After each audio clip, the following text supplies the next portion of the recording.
Hey guys, welcome to another edition of our driving series. So today we are going to look at how to successfully pass your driving test with a 99.999% assurance. We have here Beatrice. aka Trixie. So you can look her up on TikTok. She does very nice content and videos. So you can check her out. Now, passing your driving test goes beyond just your ability to operate the car very well. DVLA are looking for someone who is safety conscious, someone who takes precautions, someone who does their thorough checks even when they are driving. So it's not all about the fact that you can move from point A to point B. No, not at all. But how you go through the journey equally counts. So join me for the ride. So Trixie, are you ready? All right, so let's go. The moment you sit down to drive, make sure you do your cockpit drill. There's a simple acronym I devised for you to do this, and it will not take much time. So you have DSSM. So you check your doors, your seat belt, your steering wheel, and make sure you adjust your mirrors. This is very important. Now, as you are driving, confidence and composure is also equally very important. So never be lacking in confidence. Now, some of the officers might look very intimidating, but don't forget the main reason why you are there. So, just to prove yourself that you are competent enough to acquire a license to also drive. So, make sure you create a good impression. Now, fear is not going to be a good factor in this case. So, please try and be confident the whole time you are driving. Now, no matter how confident you are, please and please again, don't drive with one hand. It is very disrespectful, unprofessional, and they will not hesitate to fail you just because of that, no matter how well you drive that day. Now, there are certain things that they will never compromise. Driving without a seat belt, that one is a straight fail. They will not even reconsider. They will fail you and you go and come back and do it again. And also, if you drive with your handbrake still pulling, for this one too, it can also damage the vehicle and cause the engine to overheat. So if you keep driving with your handbrake still engaged, it's a sign that you're not too familiar with the vehicle and it could also go against you.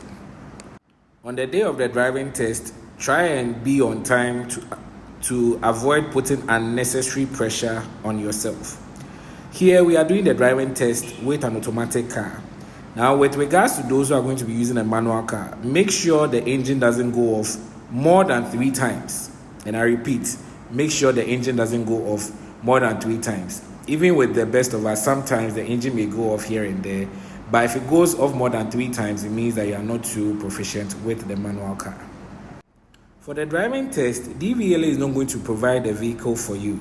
So preferably, you come with a vehicle that you are familiar with. So if you attended a driving school, ideally, the driving school would provide the vehicle that you use for the training for this particular purpose. So you are doing it with a vehicle that you are already familiar with, so that they don't give you a vehicle and you start complaining that you are not familiar with the vehicle and hence that is why you failed. So please and please again, if you are coming, it's either the driving school vehicle or the vehicle that you are already familiar with. Speed is usually not a deciding factor when you are doing the test. So make sure you are driving within range in terms of your speed. Not too fast and not too slow.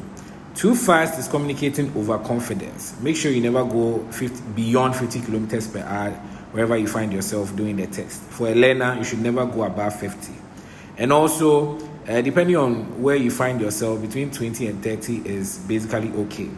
Driving too slowly in your mind might look like being careful, but in most cases communicates a lack of confidence. So make sure you are always adjusting your speed within range. When the road is free, you can, speed up a bit, but not too much. So take note. Throughout the period that you are driving, make sure you observe lane discipline, your ability to maintain your lane throughout, the period on the road. And also when you are turning, make sure you pick the right lane and always turn into it, observing lane discipline at all times. This also goes to prove that your steering control is on point. Now, steering control contributes to over 50% of the driving assessment. Once your steering control is on point, they are basically more than halfway to passing your driving test.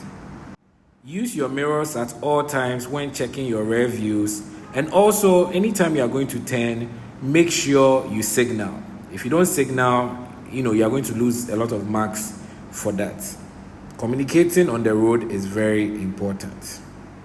Another important thing you should be mindful of. Now, sometimes, and this basically happened to me too, sometimes the officer might give you an instruction which is basically wrong, and this is to test your knowledge. So he tells you to park in the middle of the road, or as you are driving, he just tells you to park.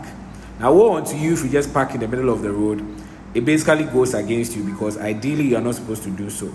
Or the officer will tell you to park in a zebra crossing or pedestrian crossing deliberately. This is basically to test you. If you do so, it's a big minus. So be mindful of this when you are doing your driving test. Last but not least, anytime you are asked to stop, make sure you apply the brakes gently in such a way that you, the individual driving, or your passengers don't feel the full force of the brakes. This also applies when you are doing your takeoff at the beginning of your test. It shouldn't be too sudden. Now, the part that scares everyone, the reverse. Now, definitely you are going to do a reverse, so make sure you practice as much as possible. You are going to do a straight reverse. You are going to do parallel parking. You are also going to do reverse parking. And in some cases, you do the 3-point turning. Now, the 3-point turning is basically trying to do a U-turn within a small space, like what you see on your screen at the moment, which is also a very important skill needed in driving.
But the work is done.